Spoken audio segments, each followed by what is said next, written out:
Ho ho ho! Merry Christmas!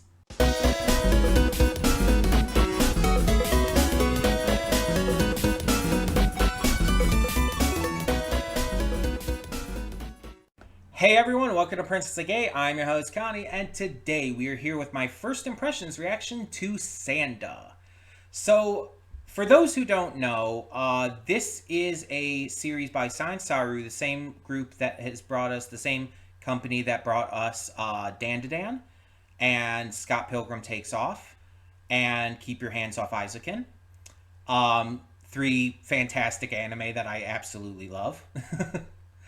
And this is a series about Santa Claus to some degree. That is the extent of my knowledge. That this is an anime that has something to do with Santa Claus. I have seen like a poster or whatnot image that shows like the character, and he looks like Santa Claus, I guess, just with a slightly smaller beard.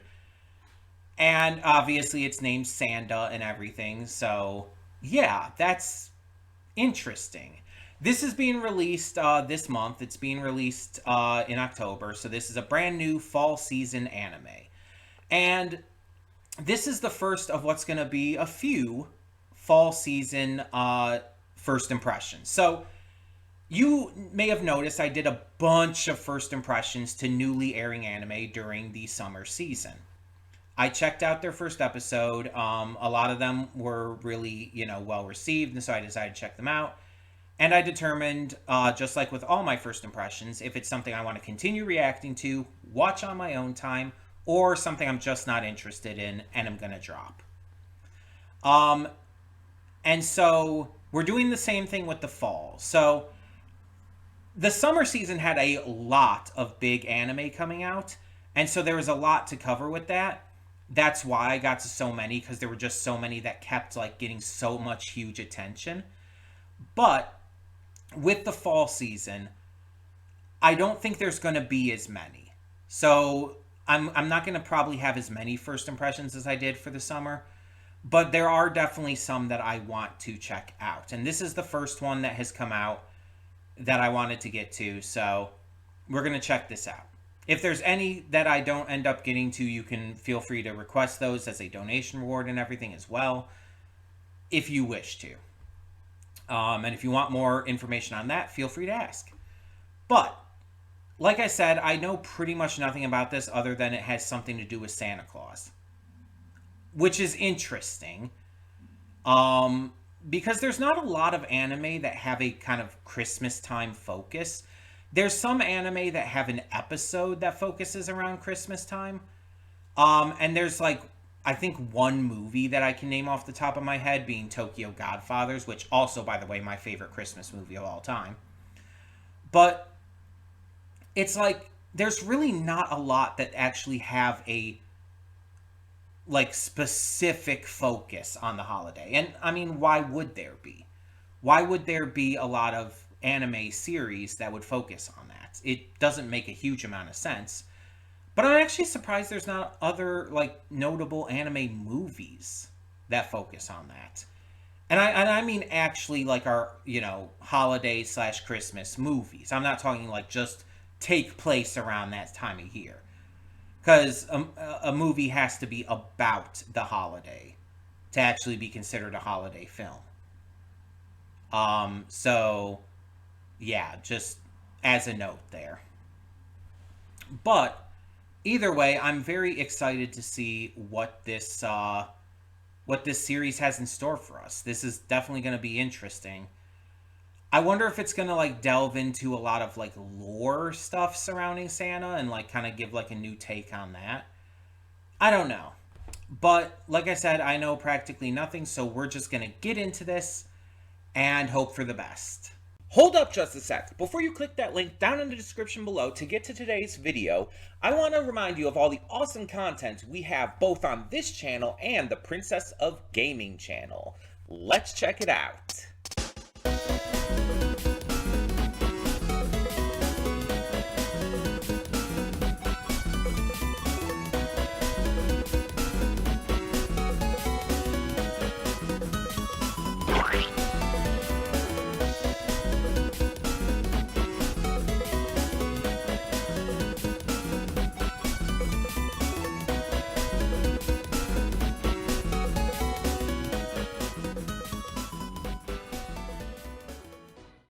And we are back, and we'll begin with spoilers in 3, 2, 1, now. Well, this was an absolute joy. An absolute joy to the world, you could say. Um, but yeah, no, seriously, this was great. Like, this is so insane right off the bat. It's like, okay, so this kid, this 14-year-old kid, Sanda, is descended from Santa Claus. And he knew this. He was just hiding it, and it was like a secret. He had some curse on him that I guess was like keeping him from accessing that power. And the breaking it, he had to fulfill a few needs. He had to show care about a child. He had to oh god, what was the second one? It was also something to do with a child. It was like want to see a child smile or something like that. It was something like that. But the third one was they had to wear something red. And he's like always avoided wearing his track jacket. He never wore anything red. And now we know why. Um, well, I say that as if we've been following him for longer than, an episode. But when he fulfills all of these, and then from any point forward, whenever he is wearing red, he transforms into Santa Claus. Now, the most interesting part about this, like even above like the transformation aspect or the impervious to fire or just the fact that their entire goal is to find Ono, the missing friend and potential love interest to Fuyamura. Um, what we also have here is a world where this just doesn't exist anymore. Apparently, and it said something along the lines of like the four seasons don't really exist anymore. They're not really a thing. So at some point the seasons kind of like melded together, whether through like something related to the Santa curse or something else comparative to that or whatever it may be. And it doesn't usually get super cold and everything doesn't usually snow even in the middle of winter. So when it suddenly starts snowing again, people are like wowed and amazed by it. And in this world, Santa Claus is not something that's like regularly talked about or known anymore. It's just seen as this old legend, which is in and of itself very fascinating. But Fuyamura, who 6 months ago or 8 months ago, something like that, lost her best friend, who again she definitely has a fucking crush on. Wants to awaken him. Wants to awaken his Santa powers because she somehow found out about it, and she wants to wake him up in order for him to help her. I don't know why specifically, but what we know is that Ono was she went missing and after 6 months was declared dead. And the thing is, Fuyamura does not believe for a second that she's actually dead. And so that's definitely going to be a big starting mystery to this. Finding her. But it seems like at the end there's someone who is watching them and seems interested in... I don't know. I guess maybe we'll have another member to our crew. But I'm very curious to see where all of this goes. Because it's just kind of gotten like quite insane. Right off the bat. Fuyamura is, speaking of insane, absolutely batshit crazy. But she's also a sad little girl at the same time. Like, it makes a point of showing both sides to her in this and makes a very big point of pointing them out. Like Sanda, she's 14, but while Sanda is, pretty small in terms of his stature and appearance, pretty young looking. She looks a lot older than she is. She's a lot taller and older looking than she would typically be imagined to be. And so we see that despite them being the same age, they couldn't like be more different. It's definitely a matter of showcasing how different these characters are. Fuyamura is so dedicated to finding Ono and everything that she is willing to do anything. She is willing to stab Sanda right in the chest. She is willing to blow up the classroom with all these other students and everything in it as a way of testing him to make sure he can get everyone out of there. Which the way he does so, by the way, like pretending to be like a terrorist and taking her hostage was pretty wild. Apparently he did figure out that she had the bomb strapped to herself, though I don't entirely remember it showing him figuring that out. He did explain it afterwards, but still. Yeah, and it's just like she's like one of those characters who's just like really over the top, like psycho goth type character, and yet at the same time it makes a very big point of pointing out that she's also this sad little girl who just wants her best friend back. She's been so depressed and hurt. Male person, I believe. She'll shut up in a second.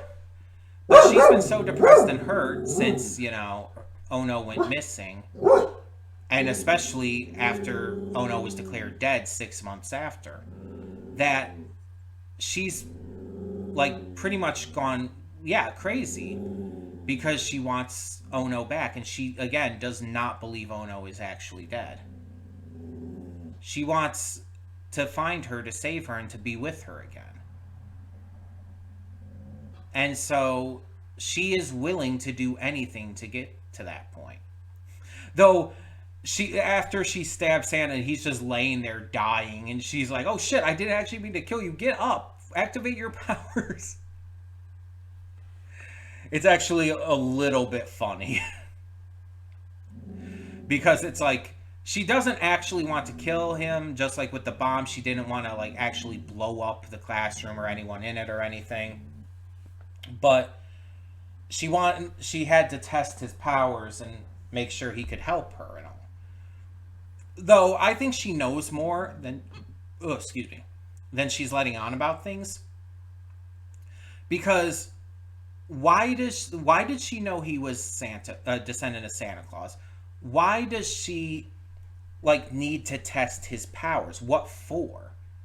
What's the reason to test his powers here? I don't know, and that's the big question. I think she knows a lot more about what's going on than she's letting on yet. Or at least has an idea of who might have taken Ono or where Ono might be. I don't know. We don't have the context for this. But she's definitely like, again, willing to go very far to make sure that he can help her do this. Sanda, meanwhile, seems very anxious, very timid, but also willing to speak his mind, and I do appreciate that side of him. Even when he's in full Santa Claus form, his personality stays pretty much the same. Although he does seem a little more confident in that form. Even like going as far to make like the promise to help her and everything initially. But then like the next day when he's back in his normal form, he's like, "Oh, I thought about it and it's going to be a little hard." I also like that he transforms back by eating jelly beans. It's like, okay. Sure. That's an interesting way to do that. It's such a wild series so far. And I love the character designs and the art style in general. It's so unique and interesting. It bears resemblance to other things. Like, you would definitely compare this to, like, the art style of, like, Gachiakata or whatnot. But I would also say it just very much looks like its own thing. And I'm very interested to see what they do with other character designs besides the ones we've seen here. Because I feel like some of the expressions and designs can be, like, really crazy in this, and I'm all for that.